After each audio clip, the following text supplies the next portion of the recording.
Hi everybody and welcome back to my channel. It's Russell with Ink and Paper Blog. Happy Sunday. I hope you guys are doing very, very well. You can probably hear it in my voice and in my nasalness.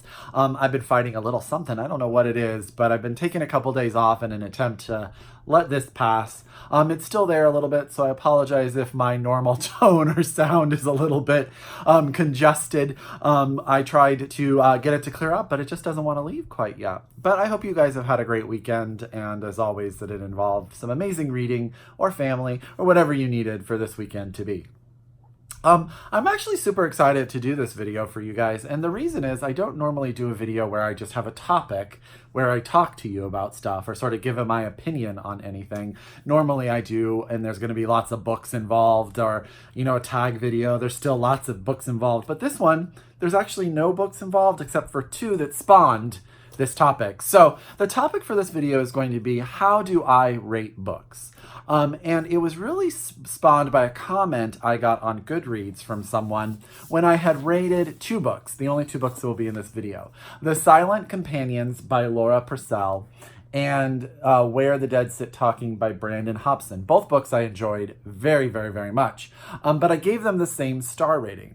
And the person on the Goodreads said, "Oh, that's weird that you gave these two different books the same star rating. That's interesting to me." And I started to think about, well, of course, I mean, they got the star rating they deserved. And I started to sort of percolate on what that meant and what my ratings meant to me. And so I thought I would sort of walk you guys through that, and we can have a conversation about how you rate books and go from there. So I want to say that all books start for me with this idea. I do not compare books when I'm going to rate them or whether or not I like them. And here's the reason why.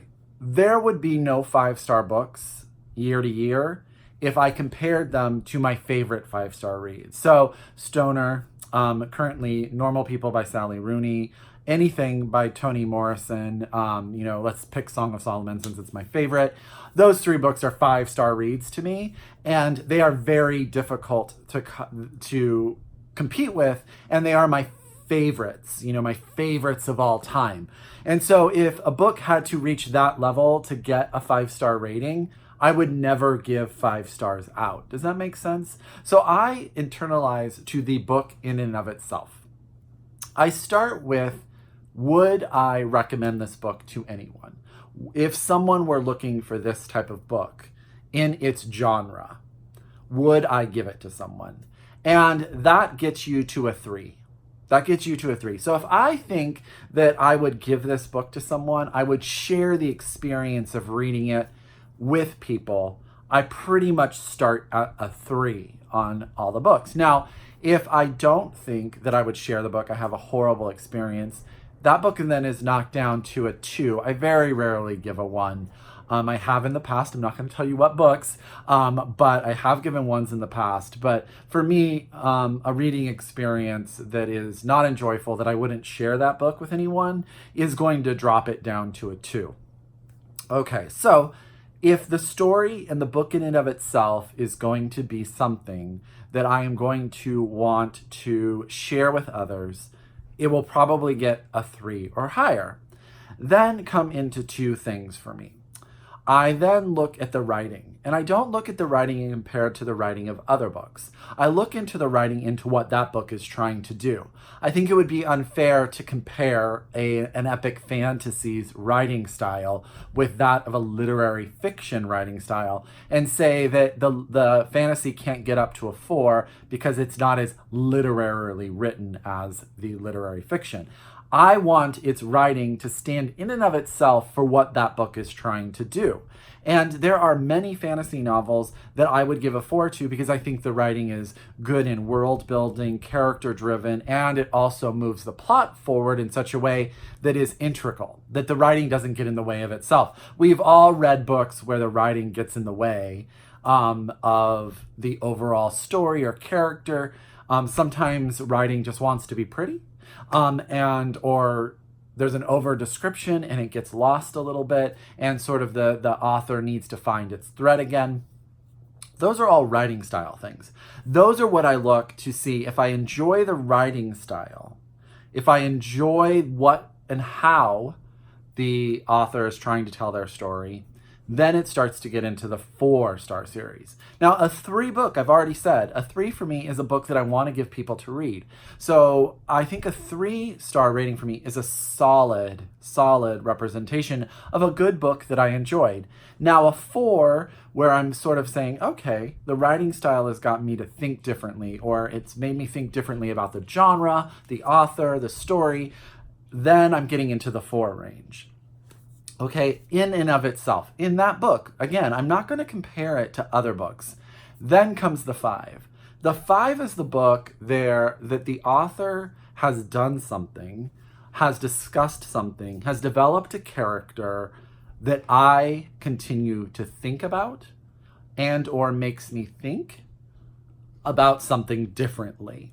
And for me, that can do a lot. I think writing style is really big to me, sort of the way that an author talks. I've talked in the past where I don't need a lot of plot in my books. It actually can be a very thin plot.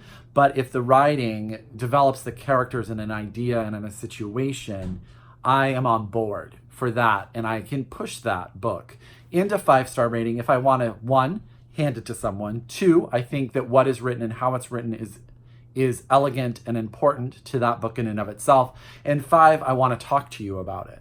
I want to have discussions. I want to know what that author thinks, what they've written before, what they've written after, or are going to write after. I guess I should get my tense straight there.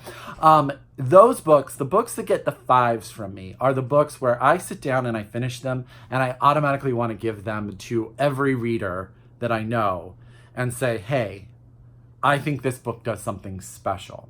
And again, I'm not comparing it to any other book that does something special for me. It's that book in and of itself. So there could be a fantasy novel that develops characters that really well, that has a great storytelling technique, and just drove me to a place where I want to talk about it with people, that will get a 5-star. And then I'll read something by, just stealing again one of my favorite books. I'll read Stoner, which I think is the perfect book, and I will want to give that a 5 too, because I want that book to be in everyone's hands so that I can share sort of the experience that it had with me. And that's sort of how I look at things.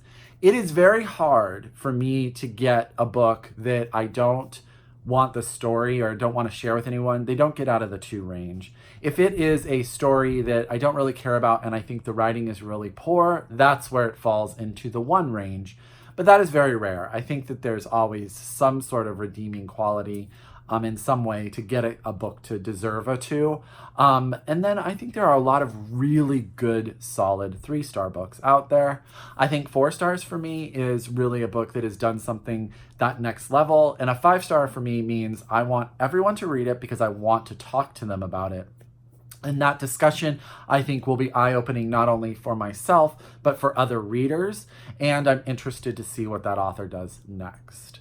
I give a lot of 3s, 4s, and 5s because I'm really lucky. I'm really lucky that I have so many books in my life that I really want to read. So I don't tend to pick up stuff that is not something I want to read. So you can sort of safety boat it into a 3 because I wanted to read it for some reason. Now, where I sometimes am given books or asked to review books that don't fit into that, or I'll read awards lists and the book will just not sit well, but I'm going to get through it because I'm trying to read an entire list or something like that. But I'm really blessed that most of the books on my shelf are things that I've wanted or want to read. So I feel like they deserve attention in some way, shape, or form. But that doesn't mean to say that I am scared to say no to a book. You guys know I've had some very popular books on my channel where I have not gelled with them and have not given them 3 stars or above. And I feel comfortable with that because I feel like my evaluation process is strong. And I do really look at it before I put that star. I really sit with that book before I decide what I'm going to say and how I'm going to review it. And I think about those things that I just told you about. I start with, would I give it to someone? I then go to, is the writing is the writing style and or character development and or plot something special that I want to share, then you're up to a 4. If you are getting a book a 5-star, it means I think it has something important to say, think about, or it does something that's unique. And so that is where it goes. So I hope this video was interesting to you. It's a little bit different than what I normally do on my on my channels. You know, and I really am interested. How do you guys rate books? Do you compare all the books you read through the year? Do you think about other books that are like that before you give them a star rating? Do you keep them independent and only evaluate the book in and of itself? I'm really interested to know. So please, lots of comments down below, lots of discussion. Let's talk to each other about it. As always, if you are a return subscriber, thank you so much. I really appreciate it. If you're new to my channel, welcome. I hope you like what you heard. And until next time, as always, happy reading, and I'll talk to you later. Bye.